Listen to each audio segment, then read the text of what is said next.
మీరు ఇంజనీరింగ్ చేశారా? జాబ్స్ కోసం సెర్చ్ చేస్తున్నారా? 3600 మందికి పైగా స్టూడెంట్స్ కి జాబ్స్ వచ్చేలా చేసిన code Gyan 100 days software course లో జాయిన్ అవ్వండి. మీ కెరియర్ ని బిల్డ్ చేసుకోండి. నమస్కారం అలగరి రవీంద్రనాథ్ గారు. నమస్తే అండి సిరి గారు. సార్, బైక్ డ్రైవ్ చేసేటప్పుడు కావచ్చు, లేదు అంటే కార్ డ్రైవింగ్ చేసేటప్పుడు ఎవరైనా కూడా అంటే లీగల్ పరంగా ఎలాంటి గైడెన్స్ ఫాలో అవ్వాల్సిన అవసరం ఉంది. అండ్ దాంతోపాటు చాలా మంది యూత్ మనం చూస్తే బైక్స్ మీద ట్రిపుల్ డ్రైవింగ్ అని, డబుల్ డ్రైవింగ్ అని డ్రైవ్ చేస్తూ ఉంటారు. అలా డ్రైవ్ చేయకుండా ఉండడానికి అండ్ అలాగే ఒక బైక్ మీద మనం ట్రావెల్ అయ్యేటప్పుడు మన దగ్గర ఉండాల్సిన డాక్యుమెంట్స్ ఏంటి? అండ్ చాలా మంది ట్రాఫిక్ పోలీస్ని చూడగానే చాలా మంది భయపడిపోతూ ఉంటారు. అసలు అలా భయపడిపోవడానికి గల కారణాలు ఏంటి? వెరీ ఇంట్రెస్టింగ్ క్వశ్చన్ సిరి గారు. ఒక కుర్రాడు బైక్ మించి పోతున్నాడు, ఎదురుగా ట్రాఫిక్ కానిస్టేబుల్ కనిపించగానే ఇమీడియట్ గా బండి ఆపి కాస్త వర్స్ట్ ఫేస్ పెట్టి ఆ కీ తీసుకొని పక్కన ఎస్ఐ గారు ఉన్నారు రా అని చెప్పి ఆయన ఎస్ఐ గారు తీసుకెళ్తాడు. ఈ అబ్బాయి భయపడుతూ ఎస్ఐ ముందుకు వెళ్తాడు. ఎరా నీ లైసెన్స్ ఏది అని అంటాడు. లైసెన్స్ ఉండదు. లేదా లైసెన్స్ చూపించాడు అనుకుందాం. బండి పేపర్స్ ఎవరా అంటాడు వాడు. పేపర్స్ ఉండవు. లేదు పేపర్స్ చూపించాడు అనుకుందాం. ఇన్సూరెన్స్ ఉందిరా అంటాడు. అంటే ఇన్సూరెన్స్ పేపర్ ఉండొచ్చు, ఉండకపోవచ్చు. ఆ బండి ఎక్కించరా వ్యాన్ మీదకి. ఇది మనం తరచుగా చూస్తున్నటువంటి చాలా సందర్భాల్లో ఈ రోడ్ల మీద ఈ దృశ్యాలు చూస్తుంటాం. బైకుల మీద ముఖ్యంగా యూత్కి నేను చెప్తున్నాను. లేదా పొరపాటున అక్కడ ఏదో అమ్మాయి అబ్బాయిని వెనక ఎక్కించుకొని పొరపాటున వెళ్ళేటప్పుడు ఈ అబ్బాయి పొరపాటున ఎదురుగా ట్రాఫిక్ కానిస్టేబుల్ కనిపిస్తుంటే వెంటనే రివర్స్లో మరలా వెనక్కి వచ్చేసి ఆ భయపడిపోయి అక్కడ యమధర్మరాజు ఉన్నట్టుగా భయపడిపోయి ఇమ్మీడియట్గా బైక్ని రివర్స్ తీసుకొని మళ్ళీ వేరే రూట్ వెళ్ళిపోవడం. ఈ తరపులో ఈ యొక్క టెన్షన్లో పాపం యాక్సిడెంట్లు కూడా అయిన సందర్భాలు చాలా సందర్భాలు ఉంటాయి. ముఖ్యంగా మెయిన్ జంక్షన్స్లోని మెయిన్ రోడ్డు మీద మనం ఏదో పని మీద వెళ్తుంటాం. ఆ వెళ్ళే సందర్భాలు సడన్గా పోలీసు వాడు మనల్ని ఆపేసి మన వెహికల్ పేపర్స్ని, డాక్యుమెంట్స్ అని అదని ఇదని చెప్పించే ప్రయత్నం చేస్తాడు. ఇది కాకుండా రీసెంట్గా ఈ చలనాస్ ఎక్కువైపోయాయి. బైక్ మీద వెళ్తుంటే బైక్ మీద వెంటనే తీస్తాడు. బైక్ పక్కన ఆపి అంటే కీ తీసుకొని కీ తన పాకెట్లో పక్కన పెట్టి చలనాస్ చెక్ చేస్తాడు. చలనాస్ అక్కడ ఒక 5-6 చలన ఉన్నాయనుకోండి, ఇమ్మీడియట్గా చలన కట్టు అంటాడు. ఆ టైంకి మన డబ్బులు ఉండవు. ఆ బైక్ రైడ్ చేసే డబ్బులు ఉండవు. అటువంటి సందర్భాల్లో ఏం చేయాలి అర్థం కాదు. అరే బండి ఎక్కించి అంటాడు. అక్కడ రుబాబుగా పోలీస్. సో ఈ వీడియో ప్రతి ఒక్కరు చూడండి. అసలు బైక్ రైడ్ చేసే వ్యక్తికి ఎటువంటి రూల్స్ అండ్ రెగ్యులేషన్స్ పాటించాలి? నెంబర్ 1 చెప్తాను.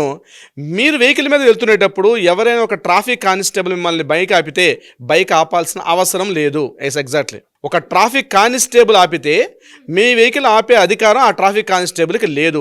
బాబు నీ బ్యాడ్జ్ నెంబర్ ఏంది, నువ్వు ఏపీఎస్ అని అడగండి డైరెక్ట్గా, తప్పేం లేదు. ఒక ట్రాఫిక్ కానిస్టేబుల్ వెహికల్ ఆపే అధికారం లేదు. మళ్ళీ చెప్తున్నాను కదండి, ట్రాఫిక్ కానిస్టేబుల్కి వెహికల్ ఆపే అధికారం లేదు. దగ్గర ఎస్ఐ ఉండాలి, సిఐ ఉండాలి. ట్రాఫిక్ వాళ్ళు ఉన్నప్పుడు మాత్రమే ఈ పర్సన్ వెహికల్ ఆపే అధికారం తప్ప వితౌట్ ఎవరు లేకుండా ఒక ట్రాఫిక్ కానిస్టేబుల్ రోడ్డు మీదకి వచ్చి ఏమి బ్యాడ్జెస్ లేకుండా రోడ్డు మీదకి వచ్చి వెహికల్ ఆపే అధికారం లేదు. నెంబర్ 1 గుర్తుపెట్టుకోండి. నెంబర్ 2, మీ బైక్ ఉన్న కీ గాని బలవంతంగా తీసుకున్నారంటే అది క్రైమ్ అవుతుంది. మీ ప్రమేయం లేకుండా అతని కీస్ తీసుకుని హ్యాండ్ ఓవర్ చేస్తే అతని మీద మీరు కంప్లైంట్ చేయొచ్చు. మీ బైక్, అది కార్ అయినా బైక్ అయినా, అతని వెహికల్ వితౌట్ వెంటనే ఆపి బైక్ తీసుకుని ఆయన వెంటనే లాడ్జీలో పెట్టేసి ఇప్పుడు మాట్లాడని చెప్పి అది చాలా తప్పు. అది ఎస్ఐ స్థాయిలో అయినా ఎవరైనా సరే బైక్ కీ హ్యాండ్ ఓవర్ చేసుకోవడం ఉంది చాలా తప్పు. ఇమీడియట్గా కంప్లైంట్ రాయండి, వీడియో తీయండి. ఆయన ఒకవేళ ఆ కీ తీసుకుంటే వీడియో తీయండి. ఇమీడియట్గా దాన్ని పెట్టుకొని దగ్గరలో ఉన్న ట్రాఫిక్ పోలీస్ స్టేషన్లో వెళ్ళి సిఐ గారు ఏసీపీ గారు ఉంటారు, ఇమీడియట్గా వాళ్ళకి కంప్లైంట్ లాడ్జ్ చేసే ప్రయత్నం చేయండి. బైక్ మీద వెళ్తున్నప్పుడు కీ తీసుకునే అధికారం లేదు, కొన్ని ప్రత్యేక పరిస్థితుల్లో తప్ప. రెగ్యులర్గా మనం బైక్ మీద వెళ్తున్నప్పుడు లేదు. ఇక 3వది, మీరు చలనాలు చెల్లించలే, ఒక పెండింగ్ చలనాస్ ఉన్నాయి, ఒక 3, 4, 5 చలనాస్ ఉన్నాయి.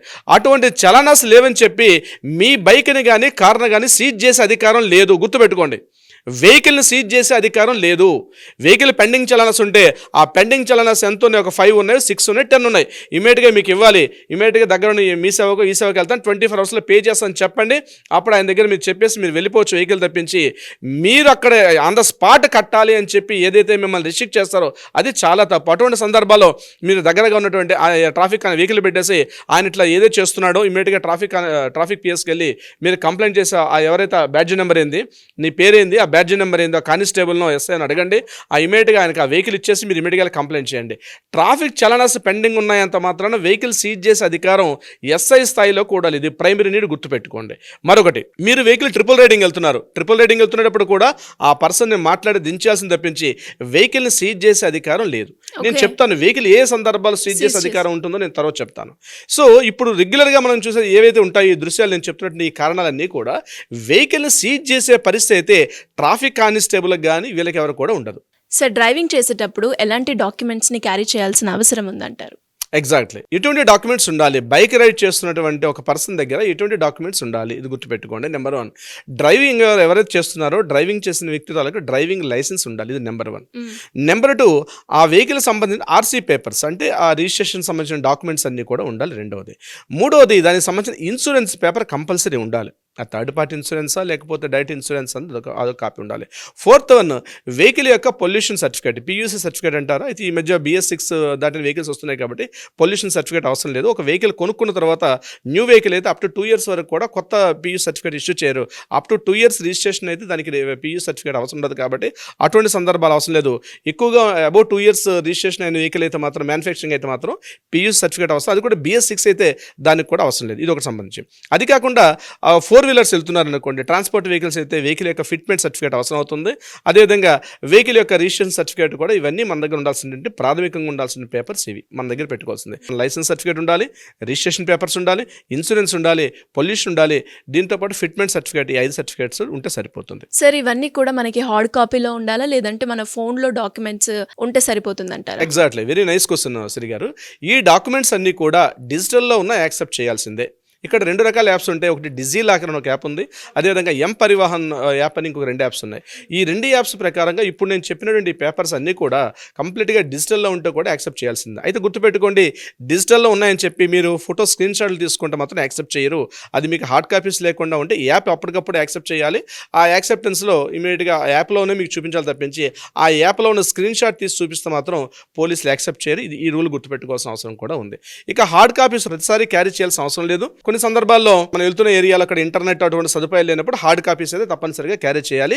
అడిగినప్పుడు మాత్రం ఈ పేపర్ చూపిస్తే సరిపోతుంది. ఎలాంటి సందర్భాల్లో బైక్ సీజ్ అనేది జరుగుతుంది సార్? బైక్ ఎటువంటి సందర్భాల్లో సీజ్ చేస్తారంటే సరి గారు, ఒకటి డ్రైవింగ్ లైసెన్స్ లేకపోయినా సరే సీజ్ చేసే అధికారం ఉంటుంది. ఇది గుర్తుపెట్టుకోండి, నెంబర్ 1. అదేవిధంగా వెహికల్ పేపర్స్ కానీ ఇన్సూరెన్స్ పేపర్ లేకపోయినా సరే సీజ్ చేసే రైట్ ట్రాఫిక్ కానిస్టేబుల్ వాళ్ళకి సీజ్ చేసే అధికారం కూడా ఉంటుంది. ఇన్సూరెన్స్ లేకపోయినా, అదేవిధంగా లైసెన్స్ లేకపోయినా, వెహికల్ పేపర్స్ కూడా లేకపోయినా సీజ్ చేసే అవకాశం కూడా ఉంటుంది. అదే పెద్ద వెహికల్స్ కి అయితే ఫిట్మెంట్ సర్టిఫికేట్ లేకపోతే స్పాట్ లో వెహికల్ ని సీజ్ చేస్తారు. దానికి సంబంధించి తిరిగారు ఆ వెహికల్ మీద క్రైమ్ యాక్టివిటీ నడుస్తున్నట్టుగానే పోలీసులు అటువంటి ఆ ఏరియాలో వాళ్ళకు ఇన్ఫర్మేషన్స్ ఉంటాయి. అంటే మీరు వెళ్తున్న ఏరియాలో పలానా వెహికల్ థెఫ్టింగ్ చేయబడిందనో లేకపోతే పలానా వెహికల్ మీద క్రైమ్ చేసి పారిపోతున్న ఇన్ఫర్మేషన్ పోలీసుల దగ్గర ఉన్న సందర్భాల్లో, ఆ సందర్భాల్లో కూడా పోలీసులు ఆపుతారు, వెహికల్ ఇమీడియట్గా సీజ్ చేస్తారు, వాళ్ళని కూడా కస్టడీలో తీసుకుంటారు. అటువంటి సందర్భాల్లో అంటే అటువంటి అంటే పోలీసులకి వాళ్ళ వైర్లెస్ సర్వీసుల ద్వారా వాళ్ళకి ఇమీడియట్గా అక్కడ ఇన్ఫర్మేషన్ అందుతోంది, ఈ ఏరియాలో వెళ్తున్నటువంటి పర్సన్స్ క్రైమ్ చేసి వెళ్ళిపోతున్నారనో లేకపోతే థెఫ్టింగ్ చేసి వెళ్తున్నారని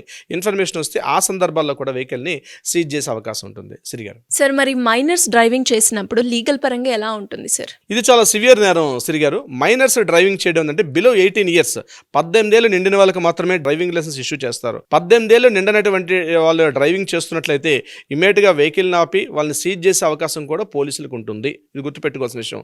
అంతేకాకుండా వాళ్ళు ఇమీడియట్గా సీజ్ చేయడమే కాకుండా ఆ వెహికల్ని ఇమీడియట్గా వాళ్ళు కస్టడీలో తీసుకుంటారు. ఆ వ్యక్తులపైన 25,000 రూపీస్ వరకు పెనాల్టీ వేసే అవకాశం ఉంటుంది, అదే ఫైన్ వేసే అవకాశం ఉంటుంది. అట్ ద సేమ్ టైం ఆ ఎవరైతే నడిపారో ఆ వ్యక్తులకు 3 నుంచి 5 సంవత్సరాల పాటు జైలు శిక్ష విధించే అవకాశం ఉంటుంది. అది కాకుండా ఆ పేరెంట్స్ ఎవరైతే ఉంటారో పేరెంట్స్ని కూడా ఇమీడియట్గా వాళ్ళను ఇంట్రాక్షన్కి పిలిచే అవకాశం కూడా ఉంటుంది. ఈవెన్ దో మైనర్స్ డ్రైవింగ్ చేస్తే పేరెంట్స్ని కూడా కస్టడీలో తీసుకుంటున్నారని చెప్పి ఇటీవల మనకి తెలంగాణ వ్యాప్తంగా అనేక చట్టాలు కూడా చెప్తున్నాయి. సో మైనర్స్ డ్రైవింగ్ కూడా ఇంపార్టెంట్.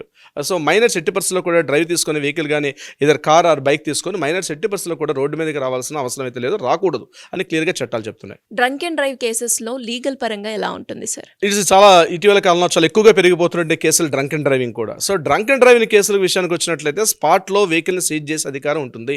డ్రైవ్ చేస్తున్న వ్యక్తి డ్రంక్ అండ్ డ్రైవ్ చేసినట్లయితే ఇక్కడ గుర్తుపెట్టుకోవాల్సింది ఏంటంటే వాళ్ళు ఏదైతే అక్కడ బయటకు పిలిచి మీరు డ్రైవింగ్ చేస్తారు నైట్ టైం లేట్ అవర్స్లో మనం చాలా చోట్ల చూస్తున్నాం, చాలా జంక్షన్స్లో కూడా చూస్తుంటాం, పోలీసులు చెక్ చేస్తుంటారు అక్కడ డ్రంక్ అండ్ డ్రైవింగ్. ఆ టైంలో కానీ అక్కడ ఉండాల్సినటువంటి మెజర్స్ కన్నా వాళ్ళు చెప్పిన మెజర్స్ కన్నా ఎక్కువగా ఉంటే ఇమీడియట్గా వెహికల్ని కూడా సీజ్ చేసే అధికారం పోలీసులకు ఉంటుంది, ట్రాఫిక్ వాళ్ళకి.